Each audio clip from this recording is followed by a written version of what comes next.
Markus Poom, 2-2 viik järjekordselt, et kuidas sa ise mängu kokku võtaksid, oli 2 erinevat poolega? Jah, pigem oli, et teine pooleg olime kindlasti paremad, et esimene pooleg, ma arvan, me küll jooksime palju, töötasime palju, aga samas me lasime ka lihtsad väravad, et teine pooleg, ma arvan, natukene korrigeerisime oma mängu ja tänu sellele, ma arvan, kaitses olime palju paremad ja ründes samamoodi tekitasime võimalusi edasi, et kindlasti 2 erinevat poolega, isegi kahju, et nii oli, et tahaks, et 90 minutit on samasugune, aga jah, mis teha. Tundus, et esimene pooleg oli põhimõtteliselt identne, nagu oli Küprosel 2 kiiret väravat vastaste poolt ja oli jälle tunne, et no äkki läheb jälle käest ära, kuid poole ajal, mis juhtus poole ajal, mis räägiti poole ajal? Suurt midagi, ma arvan, me natukene korrigeerisime oma formatsiooni, et teadsime, et peame keskelt natukene kompaktsemalt mängima ja rünnaku meil nii või naa tegeva võimalusi, et esimene poolek ka tekkisid, et teadsime, et lihtsalt kaitses tuleb nüüd panna lukku asjad ja küll mees tekitab võimalusi ja tuleb ära kasutada, et üldiselt väga palju me ei muutnud, aga lihtsalt süstsime üksteisele eneskinnust, et teine poolek paremini mängida. Kas Ken Kallaste poolel vahetamine oli pigem taktikaline või olid mingid muud probleemid? Pigem vist tal olid mingid muud probleemid, et peab eks siin medical staffi käest üle küsima, aga jah, praegu ta oli reetsunumis ilusti olemas, et midagi teda segas, et täpsemalt veel ei tea, aga jah, kui mängija ei saa hakkama, siis Luka tuli väga hästi vahetuses sisse ja teine poole kindlasti aitas meil rünnakul sellise hea voolavusega. Peatreener ütles eile pressikonverentsil vastates küsimusele, et kas 15 minutit peale lõpuga viigi seis, kas minnakse ründama rohkem. Tundus sulle, et läksime rohkem ründama või võtsime riski, et mäng ikka võid kätte saada? Ma arvan, mängu lõpp juba mõlema meeskonnad olid sellised väsinud, et tekkiski selline üles-alla mäng mingi hetk, et kindlasti, kui me võitsime palli, me tahtsime rünnata, et sellest polnud kahtlustki ja me tekitasime ka lõpus häid võimalusi, lihtsalt ma arvan, et veidi jäi jõust meil puudu ja sellisest värskusest, et need löögid sisse lüüa ja eks vastaste väravatena tegi ka päris häid tõrjeid, nii et jah, kahju, et nii läks. Nüüd on 2 viigipunkti, kuid võidupunkt ei ole, kas võib öelda, et nüüd on natuke raske grupist edasi saada? No jah, kindlasti, aga meil on veel 2 mängu siin Euroopas veel mängida, nii et me oleme mängud hakkavad 0-0-ist ja me võtamegi praegu mäng korraga, et hetkel on meil Peapalisi Kaljuga mäng, et keskendume sellele ja siis vaatame, mis sealt edasi tuleb, et kui tuleb Partisani ja Gendiga mängud, et siis võtamegi päev korraga, mäng korraga ja vaatame, kus me lõpuks seal tabelis asetseme. Aitäh, Markus!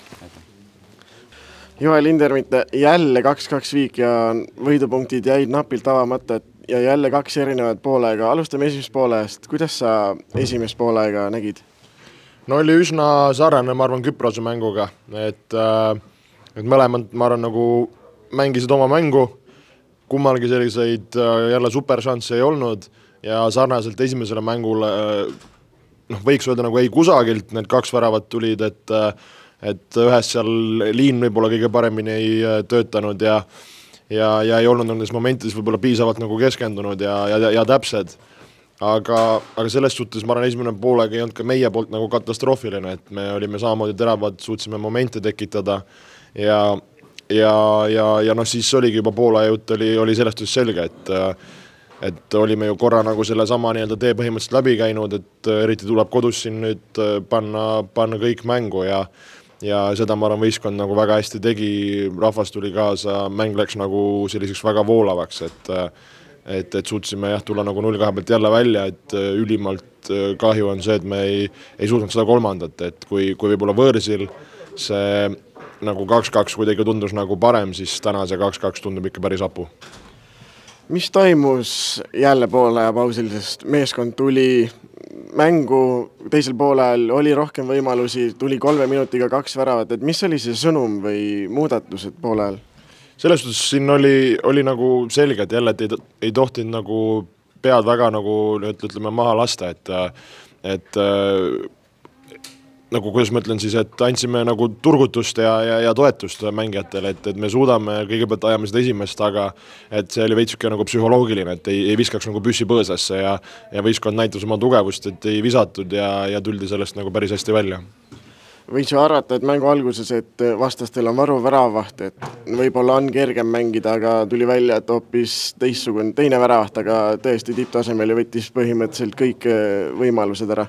Ja no ta meie vastu ka seal mängis, et sellest sellistel võistkondadel pingid on pikad, ükskõik on see vahetusmäng ja varuväravaht, et seal kvaliteeti on, et suutis täna ette jääda, mõned võib-olla tõrjed olid sellised, mis jäid nagu meile nagu hästi isegi nagu lahti teiste pallide näol, aga me ei olnud ise seal võib-olla õigel ajal kohal, et neid ära koksata, et teise värava puhul küll, aga jah. Kas Ken Kallaste vahetus oli pigem taktikaline või oli seal mingid muud? Tervislik, et tundis see midagi kõrvaga ja päris nagu pahasti, et võtsime ta välja ja eks järgmised päevad siin selgub, et kuidas ja mis ja kui tõsine. Aga Hussar? Hussar tundsime, et tahame niisugust lisasärtsu anda ja Hussar, ma arvan, seda meile täna pakkus, et kaitses hoidis tugevalt selle ääre kinni, suutis rünnakut toetada, et pidime leidma just võib-olla mängijad ja mängitüübid, kes meil annaks niisugust lisakäiku juurde.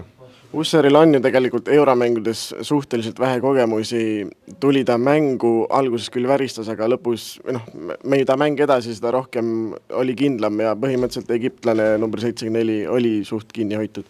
Ja olen nõus, et see 74 Varda oli päris hea ja terav mängija, et tema vastu ma arvan ei ole kellelgi lihtne, et tänases mängus Kristo sai päris hästi hakkama ja ma arvan nagu väärib kiitust, et nüüd ongi oluline, et suudab niisugust head mängu nagu jätkata ja selle kogemuse võrra on nüüd ta rikkam ja tuleb kindlasti talle kasuks.